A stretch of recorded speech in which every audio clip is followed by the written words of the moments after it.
Kamal sir வந்திருக்காரு, Rajini sir வந்திருக்காரு, Vijayakanth sir கூட வந்திருக்காரு அரசியல்ல. இப்போ நம்ம தளபதி விஜய் சாரும் வந்துட்டாரு.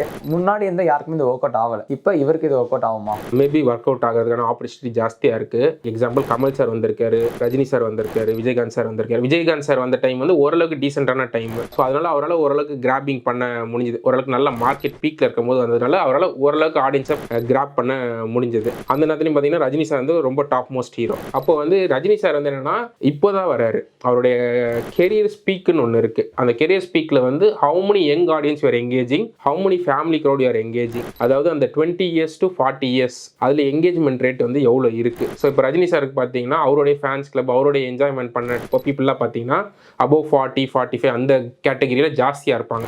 20sலேருந்து 30s இருக்க மாட்டாங்கன்னு சொல்ல இருக்கிறாங்க. பட் டை ஹார்ட் ஃபேன்ஸ்னு ஒன்று இருக்குல்ல. ஸோ அந்த விஷயம் வந்து விஜய் சார் கம்பேரிட்டிவ்லி பார்த்தீங்கன்னா இன்னைக்கு வந்து அவர் வந்து அந்த ஆடியன்ஸை புல் பண்ணி வச்சிருக்காரு. ஒரு வீட்டில் ஒரு குட்டி குழந்தையாகட்டும், இல்லை ஒரு young Gen Z category of people ஆகட்டும், இல்லை 90s கிட்ஸ் ஆகட்டும். ஆனால் இவர் வந்து அதுக்கு முன்னாடி போனாங்க, நான் சொல்றது லைக் 70s 1970s அந்த மாதிரி பிறந்தவங்க வந்து பெருசாக இன்னும் கனெக்ட் ஆகல. பட் அதுக்கப்புறம் இருக்கிற எல்லாருக்குமே விஜய் சார் வந்து ரொம்ப கனெக்ட் ஆயிட்டாரு. இப்போ வந்து ஈசார் பெரிய ஹீரோவா இருக்காரு. ஸோ அதனால அவருக்கு வந்து he has a potential to break the vote banking. கண்டிப்பா அவருக்குன்ட்டு ஒரு ஃபேஸ் வேல்யூக்குன்னு ஒரு ஓட் விழும். அவரால் எம்ஜிஆர் மாதிரி பெரிய பீக்ல ஓட் பேங்கை பிரிப்பாரான்னு தெரியல.